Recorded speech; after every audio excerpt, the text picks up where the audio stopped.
One thing that gets anime fans emotionally invested in a series is the idea of the underdog, the person with the odds stacked against them, and with that, their once-in-a-lifetime chance to rise to the top and defy all the odds and expectations around them. Over the more recent years, there really hasn't been that many shonen protagonists that you can call underdogs. At the most, you could look at Asta and Deku, but even with those two, there have been way too many arguments about if they are or not that I'm not even gonna get into it. What I consider an underdog is a person that is expected to lose but surpasses everyone's expectations and thus causing an upset or a shock to the audience. While we the viewers are cheering, the characters gradually begin to change their perception of the winning character. This year, we actually happen to get something like this with Captain Mikumo and the completion of World Trigger's Rank Wars. I consider Mikumo the greatest shonen underdog for many reasons, but to explain, we need to go back to the very beginning, around the time he hit B rank. So without further ado, let's dive into why I think Mikumo is the greatest shonen underdog, back to the early half of season 1 with the fight with Mikumo versus Kazuma.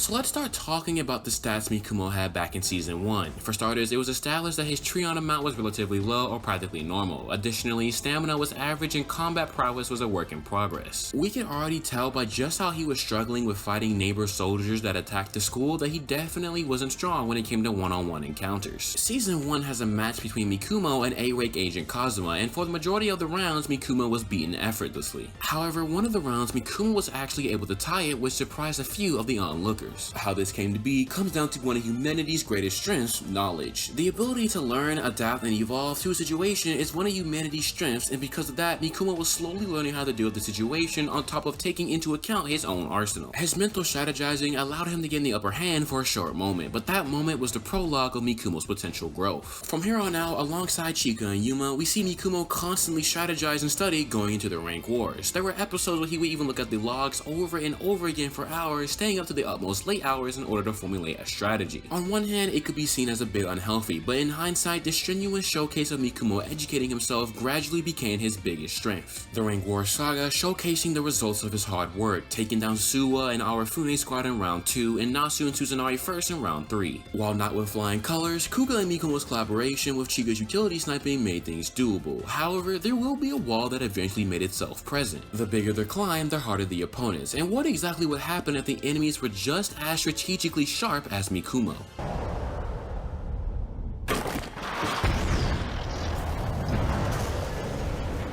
Teams of the higher rank begin to understand that Mikumo was the head of the operations. With Kuga not being able to link up and Chika struggling to shoot the kill, his elimination butchered the team's combat potential. Mikumo being eliminated in round 4 was a tragic defeat for Tamakoma 2, but also the beginning of another evolution. One of the lines that represents Mikumo's drive is that he would never bail out without doing something for his team ever again. It's a line that he heavily reflected upon and acted upon as well. One thing World Trigger does well is showing how you can learn and grow from your peers. There's no exact greed with your skills because everyone's in this together and the core purpose of Border is to defend the Earth. This led to the student and teacher moment with Kitora towards the end of season 1. The wire strategy became the new foundation for Mikumo's long-term strategies, offering things like a block-off point, utility for Kuga to use, and most of all, a pin in the ass for the enemy. We see these in round 5 with Tamakoma 2 leveling up in an unprecedented way that caught many by surprise.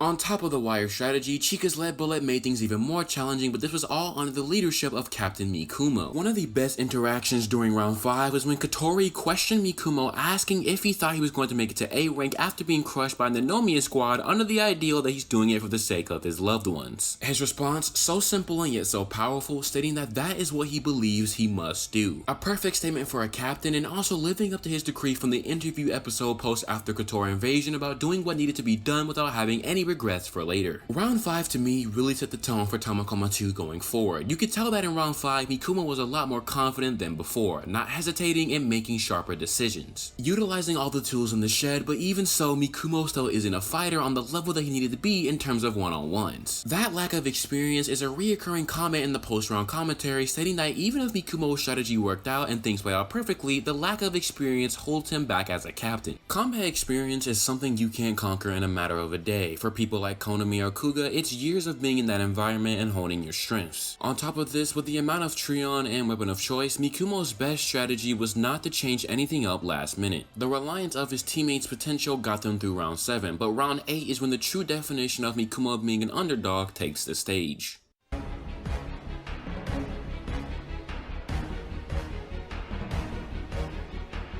One thing we really can notice about round 8 is that Mikumo barely shot off any bullets. On one hand, he wasn't in any major fights, but on the other, he was trying to keep his cards close to the one crossroad that mattered the most. Risking himself to any form of elimination was unnecessary, and with everyone else eliminating each other, the time for the final showdown commenced. While engaging Ninomiya during his full attack mode, what everyone thought Mikumo failed to do due to his lack of experience as a shooter came down to one of the best finale conclusions against Ninomiya.